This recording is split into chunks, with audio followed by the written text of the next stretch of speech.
Welcome to Language Arts, boys and girls. Did you enjoy the videos about nests that birds build? You know, I've heard and seen so many nests, but those videos told me some new information. Well, I watched both videos all the way through. How about you? The long one might have been a little too detailed and scientific, but I'm so curious. Was it interesting to you? For me too. I especially was amazed at how birds take leaves and bits of debris and let it compost to heat up the eggs. Isn't that incredible? Wow. Now I was thinking, so if I was a bird, what would I use? What materials would I use to build my nest? Remember that we don't really know why birds pick what they do to build their nests. We don't really know the reasons, so we can just open our imaginations. Like for example, I have all of these interesting colored threads. This is embroidery thread. I have many interesting colors. I can just imagine if I were a bird and I found all of those colored threads, I would want to take some of each and make a rainbow nest, right?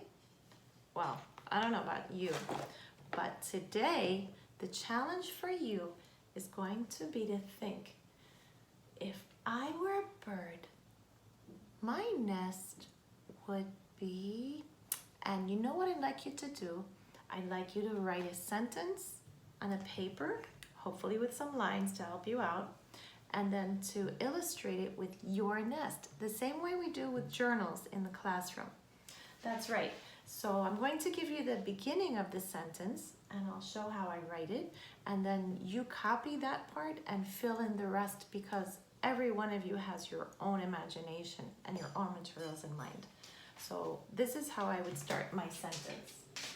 Obviously it's going to be with an uppercase letter because it's the beginning of a sentence. So I'm going to choose M because my first word is my. So M starts at the bottom line, goes to the top, curves around, comes down, retrace to the top, curve around and come down again. These two should look pretty much like each other, almost like a mirror. Then the letter Y. Careful just to hit the lines and not go too far. My, leave a nice little space, start at the dotted line,